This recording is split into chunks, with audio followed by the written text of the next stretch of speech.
بسم الله الرحمن الرحیم.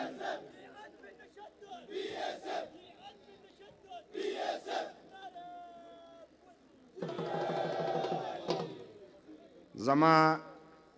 د دې غونډې صدر صاحب امیر حیدر خان اوتی صاحب، حاجی بلور صاحب، بابک صاحب، عقیل شاه صاحب، زما ډېر عزتمندو مشرانو حاضرینو او ما ته مخامخ زما مشرانو همزولو کشرانو او بچو، نن د باچا خان او د ولی خان د کلیزې په سلسله کې هم د باچا خان په ځمکه په چارسده کې مونږ ټول راغونډ شوي یو.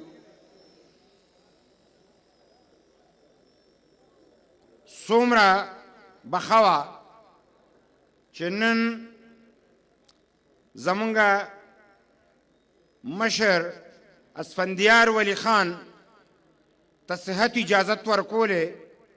او د ټولو پښتنو ته نن هغه مخامخ شوی وی او د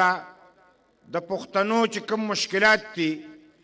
دا بیان کړی او د دې حل ورته بیان کړی وی. خو مونږ به د خدای نه دا دعا کوو چې زمونږ د سر سوری اسفندیار ولی خان خدای دې وله صحت ورکړي، خدای دې روغ کړي او نوره به هم ډېره ښه وه چې د نن د دې جلسې صدارت به ایمل ولی خان کو او ډېر په شوق کې د دې دپاره دا تیاری شروع کړی او خواهش یې دا و چې دې ځله د چارسدې په سیمه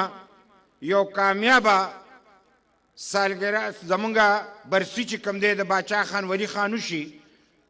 د کرونې د بیمارۍ په وجه نن چې کوم دی نو هغه مونږ کې حاضر نه دی، خو زمونږ ځوان لیډر دومره به ووایم چې دا به دی په دې میډیا باندې ګوري چې ستا ارمان پوره شو چې نن چارسده ډکه ده او د خدای په فضل سره د ټول نه چې کوم دی نو لویه جلسه ده. زه ګرانو ملګرو د باچا خان او د ولی خان په حواله پرون هم چې کوم دی مونږ پې خبرې کړي دي او دغه رنګ مونږ کویټې ته هم تلي وو، د هغې ذکر به چې کوم دی چونکې حیدر خان وی چې زه به یې کوم. ډېر تاریخي پروګرام هم کړی دی او راغلي یو. نن چې دې تاریخي پروګرام ته ګورو باچا خان هغه هستي وه چې هغه د دې پښتنو د 4.5 کالو کم مرضونه هغه ټولې مخې ته کېښود چې دې 4.5 معلوم کلونو کې دا ناکامه زمونږ دشمنۍ او تربګنۍ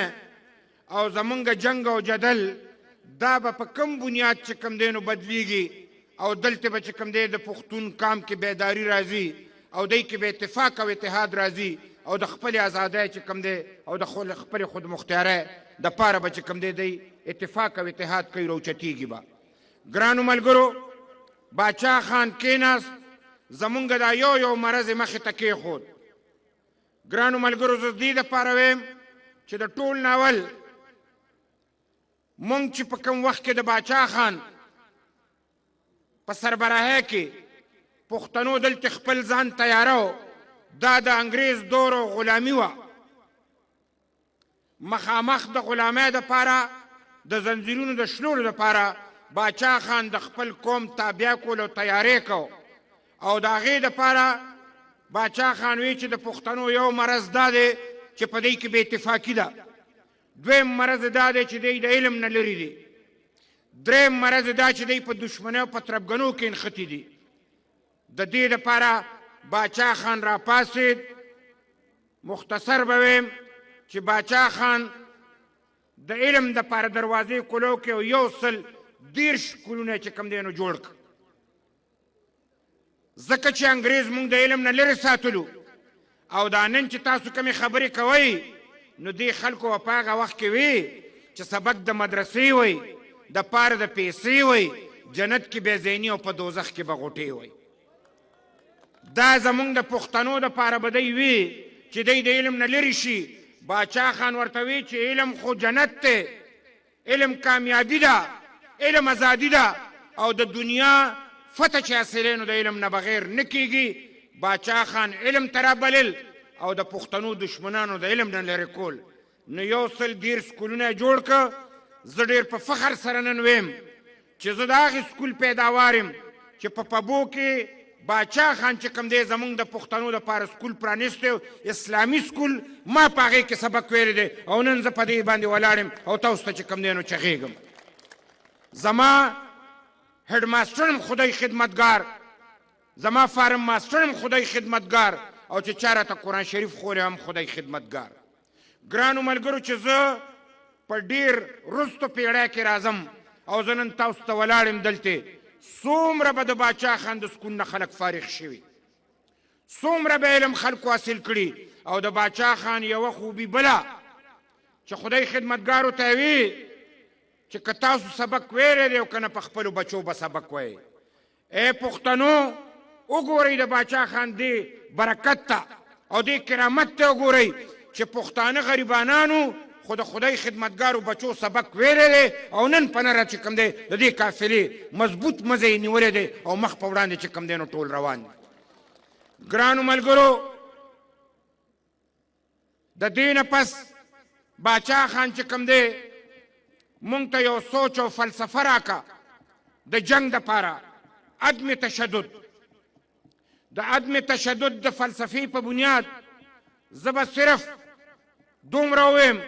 چې د چارسدې یو مثال به ورکم چې د چارسدې کسابو او انګریزانو وي چې دا پښتانه نه په والو یریږي، نه په جیل، نه په ټکټکو، دی په یو شیز یریږي چې دی بې عزته کې نو دی یریږي، دی په عزت ډېر یریږي. د چارسدې کساب یې ونیوه، کپړې ترې نوښ کې، تور رنګ یې وله ورکو او په بازار کې ګډ کو او ویې ګرځاو. ګرانو ملګرو یو سکنډ نه سوچ وکئ چې دغه رنګ تاسو نه ستاسو کپړې نی تور رنګ درکړي او په بازار کې روان کړي، تاسو به سبا بیا چې کوم دی نو ژوند تیر کوئ. ډېر ګران کار دی. او بیا هغه خدای خدمتګار کور ته یې ورویشتو وایي چې ستا مور پلار چې کوم دی نو ته وګوري، نو هغه مور هم خدای خدمتګاره وه. د عدم تشدد باچا خان داسې درس او سبق ورکړی چې یوازې سړو ته نه ښځو ته هم ورکړی. زمونږ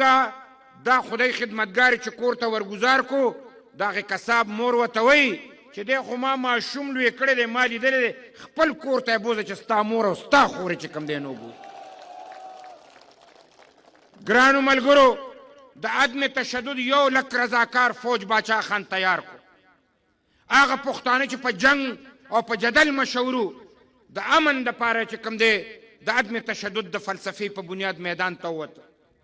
او ګرانو ملګرو باچا خان نظام ورکو، نظام وایي چې پوری کس پوری په شریکه وي.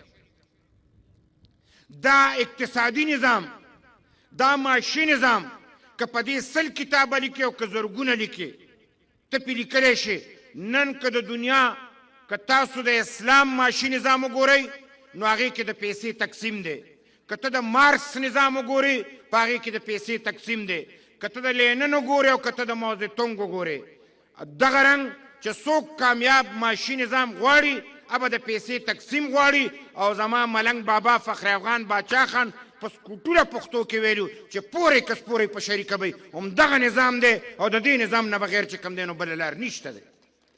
او ګرانو ملګرو بیا باچا خان ملا وتړل او د ازادۍ زه دا خبره دې پورې ختموم چې باچا خان او د خدای خدمتګارو مونږه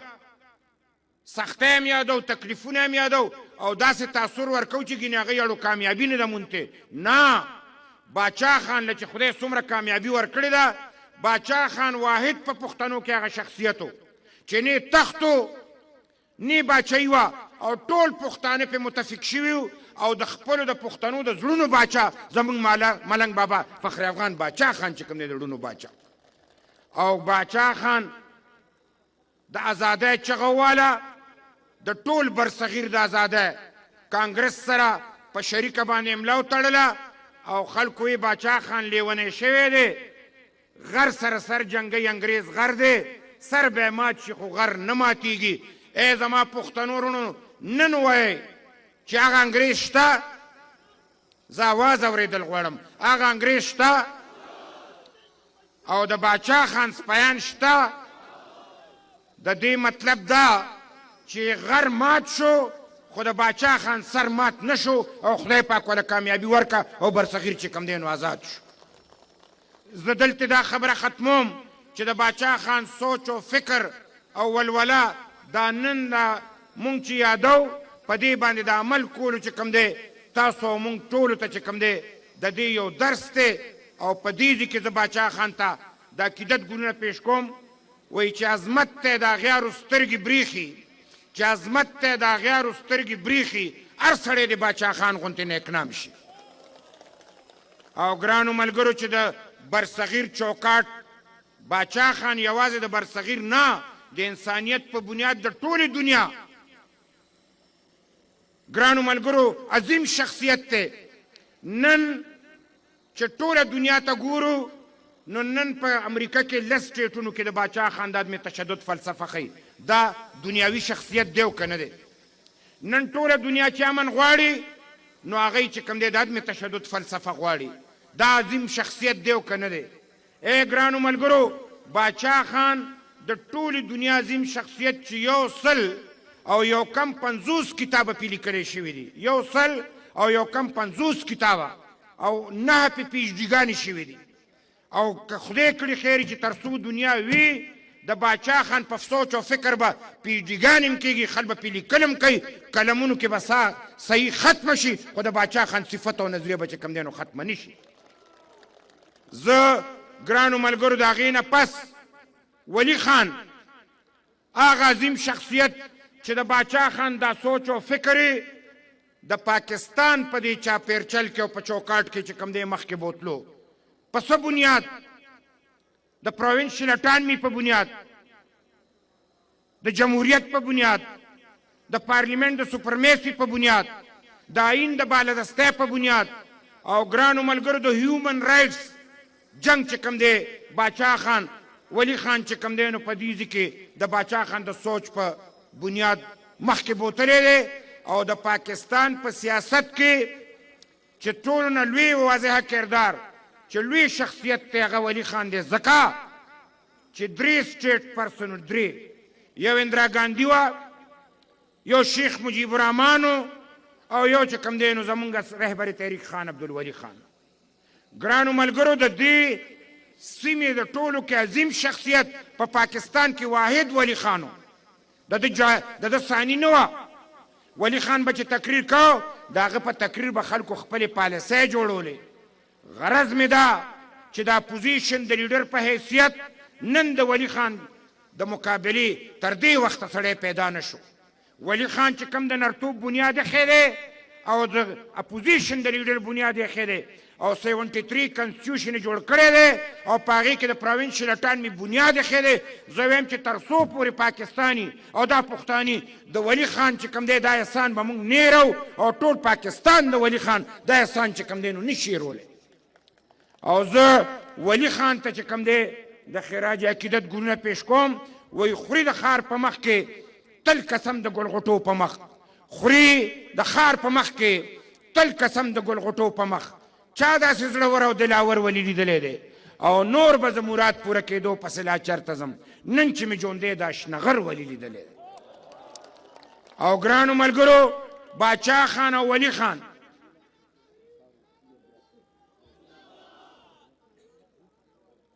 ګرانو ملګرو باچا خان او ولی خان په دې وطن کې پاک نظام غوښتو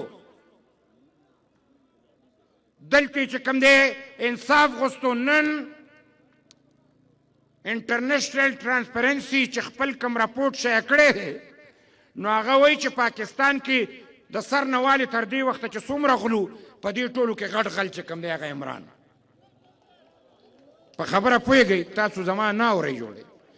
انټرنیشنل ټرانسپرنسي راپورټ شایع کړی دی چې د پاکستان په تاریخ کې تر اوسه څومره کرپشن شوی دی ټولو کې کرپټ ترین وزیر اعظم چې کوم دی هغه عمران دی او پی ټي آی پارټي ده. نن هغه خلکو پسې راپاسي وایي زه چې کوم دی نو احتساب کوم. دغه احتساب له څه شي دی؟ شهزاد اکبر دی که څه دی؟ هغه سوټه هغه وی دته یې وایي زه به تا له ټولو سره ستا دپاره حساب کوم. دی ورته خوشحالېدو چې په بله ورځ وله بریفینګ ورکړو هیڅ دي هغه ورته هېڅ شی نشته. ورته ستا خدای کور روان که دا دومره موده دې موږ سره ټګي کوله هغه بېایماني او ګڼکپي کوله. نو نن موږ عمران ته وایو چې شهزاد اکبر خو دا ړومبی دی که خدای کړي خیر د ملنګانو غوندې به یوازې ګرځي. دا د پاکستان د عوام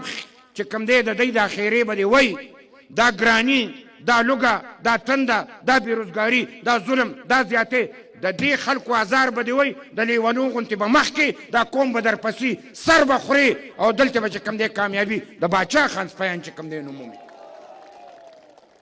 زه ګرانو ملګرو په دې د نه اجازت غواړم ډېره لویه جلسه ده او د باچا خان او د ولي خان د کلیزې په بنیاد یو لوس کو چې زمونږ او ستاسو کامیابي چې کوم دی هغه په محنت او په خپل کار کې ده. دکلاوه بني په ایماندارۍ به د باچا خان او د ولي خان په لاره باندې عمل کولی. په رښتیا باندې به چې کوم دی نو خپل کار مخې ته بوتللي. په رښتیا به خپله قافله مضبوطولي. یو ځل خدای الیکشن وشو دا بل چې کوم دی دا زمونږ دا نجالي وزیر اعظم ده چې کوم دی دی وایي زه زما ملکان ته زما هلته یې ځان له جلسه جوړه کړې وه په پېښور کې خو یې وکړه الیکشن کمیشن ورته وایي که رالې نو وایي خیر دې نشته. په دې خبره پوهېږئ. بس په دې ختموم چې نن د عمران هغه وزر کټ شو چې په کومو وزرو باندې بره خطو. نن چې کوم دی سټبلیشمنټ ورته ویلي دي چې کار د خپل دی نو چې د خپل کار یو زموږ خپل کاري داسې به سل عمران راشي خو نیشنل پارټۍ ته ټینګېدی نه شي. لہذا په دې ګرانو ملګرو دا چې دا نن څه روان دي د دې دپاره به لوس کوو عهد به کوو خپل صفونه به مضبوطو او دا دویم مرحله الیکشن چې راځي دې ته به شپه ورځ یو کوو او په هر قیمت چې موږ به د نیشنل پارټۍ جنډا او خپل مرام اوچت ساتو. د باچا خان او د ولي خان نوم به اوچت ساتو. د اسفندیار خان په مشرۍ کې به موږ چې کوم دی خپل مرام ته ځان رسو. زه یو لاس اوچت کوي ما سره شاته ګورئ دا کیمرې ورته برابر کوي. یار وره شاته ګورئ لاس اوچت کوي لاس دویم لاس هم اوچت کوي دویم سم یې اوچت کوي سم او دومره وغربوئ چې دشمنان یې واوري. سم هغه اخري والا وغربوئ چې لږې پته ولګي.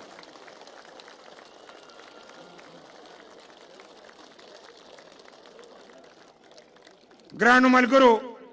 په دې د اجازت غواړم وایي زه یم پښتون زما په سر شمله کږو تړئ پس له مرګه چې مې زنه په خاصه وتړئ دا مې د پلار نیکه یادګار ده چې ژوندی پاتې شي. خازې د قبر ته مې توره او نیزه وتړئ که په ژوندون مې پوره نه شو دا ارمان دی زما د انقلاب جنډه زما په جنازه وتړئ.